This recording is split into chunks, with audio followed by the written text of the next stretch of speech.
अब हम चर्चा करेंगे उपसर्ग संज्ञा की, लघु संज्ञा और गुरु संज्ञा।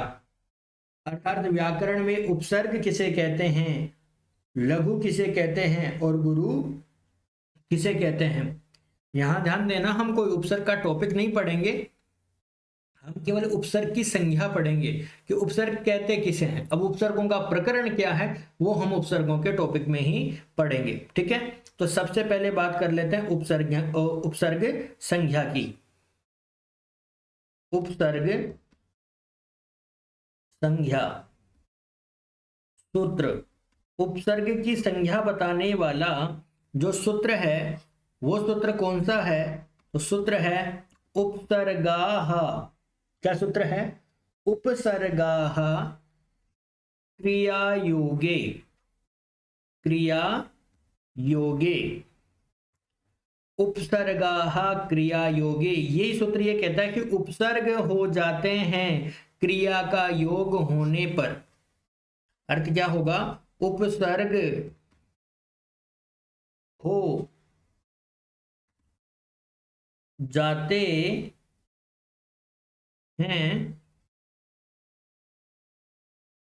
जाते हैं क्रिया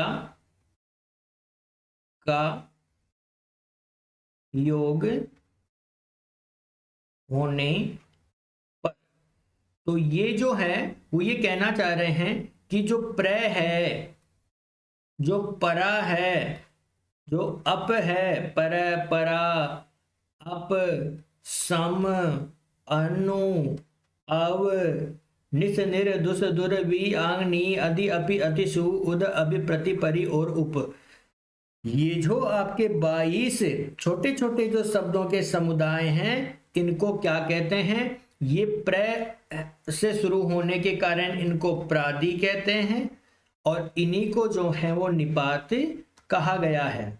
लेकिन जब इन प्रादि, इन निपातों के आगे कोई क्रिया हो, क्रिया का मतलब कोई धातु हो, तो फिर अब ये क्या हो गए, उपसर्ग हो गए। समझो इस चीज को। जैसे मान लो मैं यहां कहूं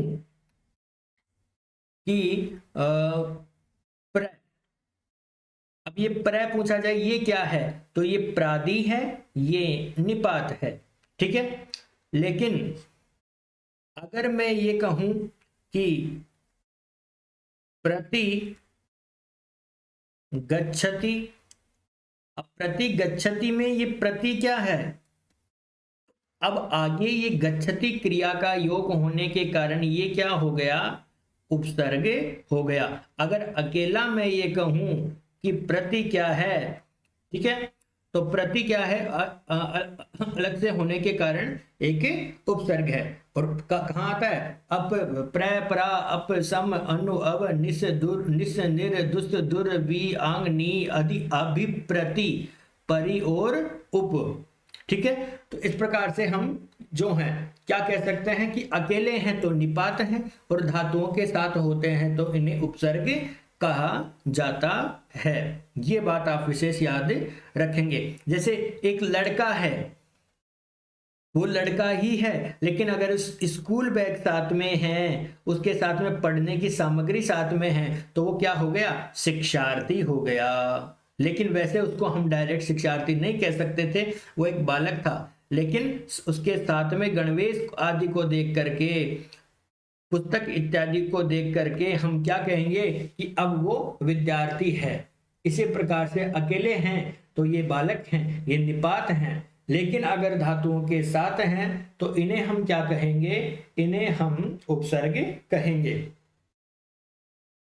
और ध्यान देना, उपसर्ग जो हैं इन्हें ही गति भी कहा जाता है। उपसर्गों का ही दूसरा नाम क्या है, उपसर्गों को गति भी कहा जाता है। ये भी आप याद रखें। गति कितने हैं, वही 22, उपसर्ग कितने हैं, वही 22, तो उपसर्गों का अपर नाम क्या हो गया, गति हो गया। अब देखो, फिर उसके बाद में सेकंड नंबर का आपका चर्चा करेंगे लघु संज्ञा और फिर किसकी करेंगे, गुरु संज्ञा। तो अब हम पढ़ेंगे लघु संज्ञा। सेकंड हमारा चैप्टर होगा लघु संज्ञा। ठीक है, तो देखो ध्यान देना, लघु संज्ञा के लिए जो चिन्ह होता है वो तो क्या होता है, आई, जो हम छंदों में प्रयोग करेंगे। ठीक है, जैसे आपने देखा होगा हम लगाते हैं कमल, अब इसके नीचे चिन्ह कैसे लगाएंगे, ऐसे ऐसे ऐसे। ठीक है, हम करेंगे आकाश, तो हम चिन्ह क्या लगाएंगे, एस एस आई। तो ये जो आई का चिन्ह है इसका मतलब क्या है, लघु। और लघु कहां लगता है, तो इस चीज को बताने वाला जो सूत्र है वो सूत्र है ह्रस्वम लघु। ये क्या कहता है कि ह्रस्व जो स्वर हैं उनको लघु कहते हैं, ह्रस्व स्वरों को लघु कहते हैं। कैसे, अब ह्रस्व स्वर कौन कौन से हैं, जैसे ए, जैसे ई, जैसे ऊ, जैसे ली, अ ई उ री और ली, क्रम से लिखेंगे, अ ई उ री और ली। ये 5 आपके स्वर हैं, इन्हें हम क्या कहेंगे, लघु स्वर कहेंगे। 5 जो ह्रस्व स्वर हैं इन्हीं को लघु कहा गया है।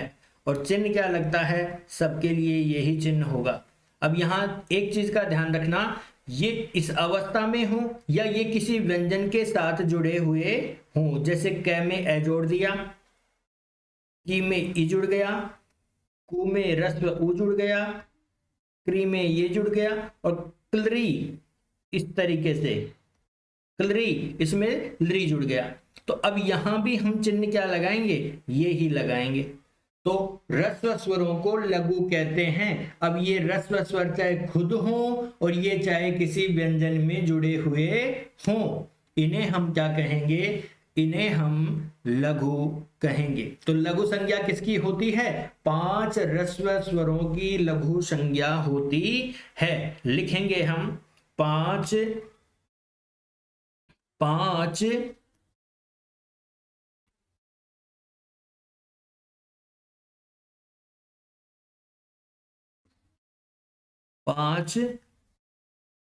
ह्रस्व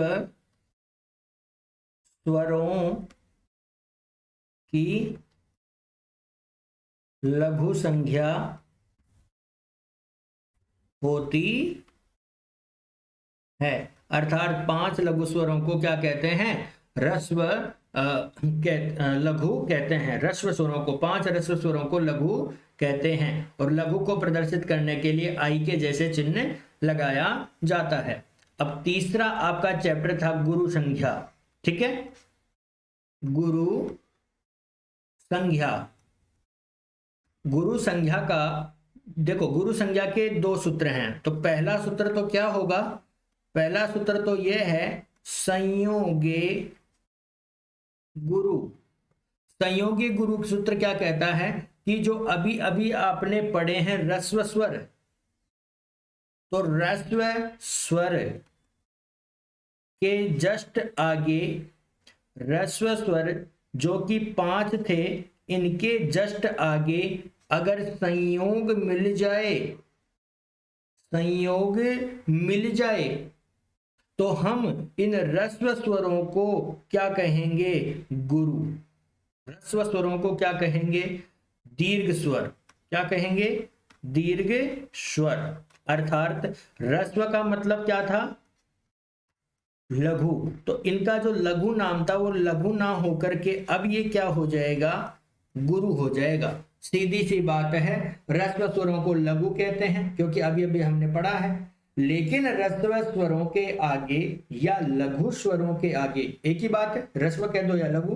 तो ह्रस्व स्वरों के आगे यदि संयोग मिल जाए तो जो ह्रस्व है वो भी दीर्घ हो जाता है, और जो जिसको हम लघु कह रहे थे उसको भी हम क्या कहेंगे, गुरु कहेंगे। अब लघु है उसको गुरु कहेंगे, या ह्रस्व है जिसको दीर्घ कहेंगे। ठीक है, मतलब जो छोटा है वो बड़ा हो जाएगा। कैसे, जैसे मान लो अभी मैं कहूं कि भी,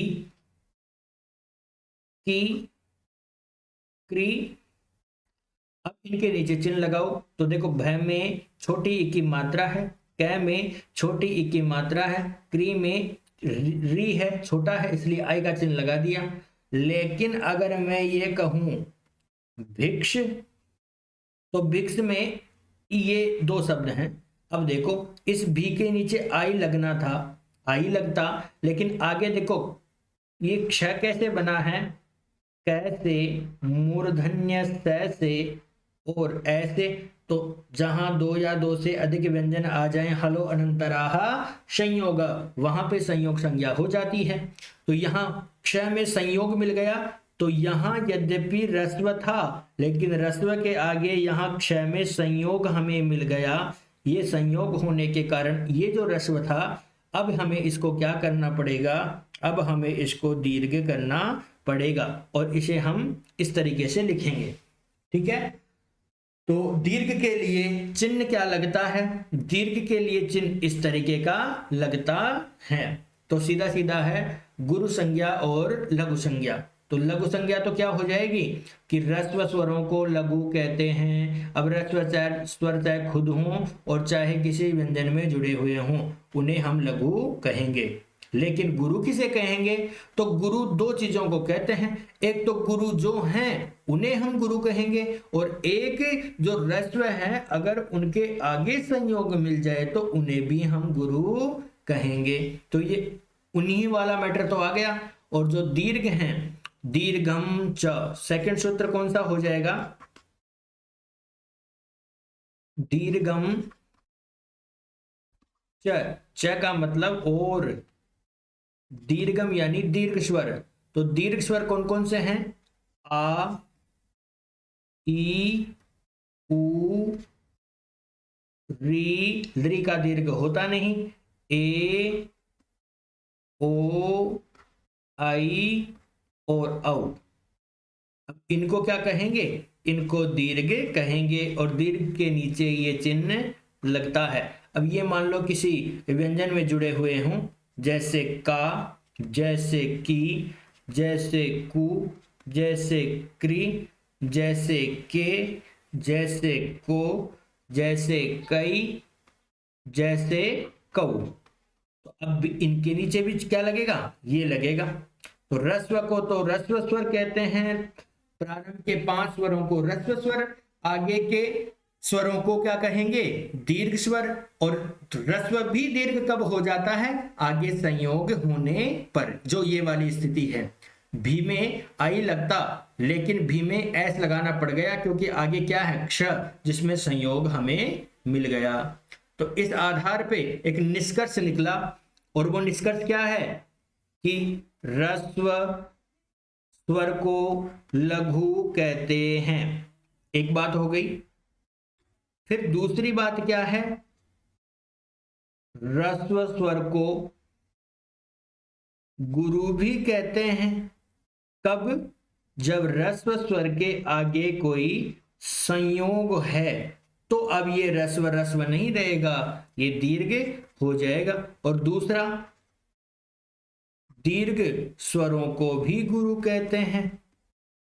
ठीक है, तो ये 3 फॉर्मूले आपको याद रखने। ह्रस्व स्वरों को लघु कहते हैं, ह्रस्व स्वरों के आगे संयोग है तो वो ह्रस्व भी गुरु हो जाते हैं, और दीर्घ को दीर्घ। अब देखो ये पूछ ले ह्रस्व संज्ञा का सूत्र कौन सा है, ये पूछ ले लघु संज्ञा का सूत्र कौन सा है, ये पूछ ले, तो आपको इतना ही बताना है, ह्रस्वम लघु। ये किसका सूत्र है, ह्रस्वम लघु, लघु संज्ञा का, लघु संज्ञा का सूत्र है। अच्छा, अब आगे जो 2 सूत्र हैं, संयोगे गुरु, और एक सूत्र है दीर्घम च। ये दोनों सूत्र किसके हैं, ये दोनों सूत्र गुरु संज्ञा के हैं। तो लघु संज्ञा का सूत्र कौन सा है, ह्रस्वम लघु, और गुरु संज्ञा के 2 सूत्र हैं, संयोगे गुरु और दीर्घम च। अब मैंने आपको बता दिया है। ह्रस्वम लघु क्या कहता है, ह्रस्व स्वर को लघु कहते हैं। ठीक है, संयोगे गुरु क्या कहता है, ह्रस्व को भी गुरु कह देते हैं आगे संयोग हो तो। और दीर्घम च क्या कहता है, दीर्घ स्वरों को गुरु कहते हैं। इसी के साथ में आप समझ गए होंगे बिल्कुल अच्छी तरीके से, बार बार मैंने रिपीट किया है। ठीक है, तो ये रस्व संज्ञा भी हो गई और आपकी गुरु संज्ञा भी हो गई और इसी के साथ में उपसर्ग संज्ञा भी हो गई।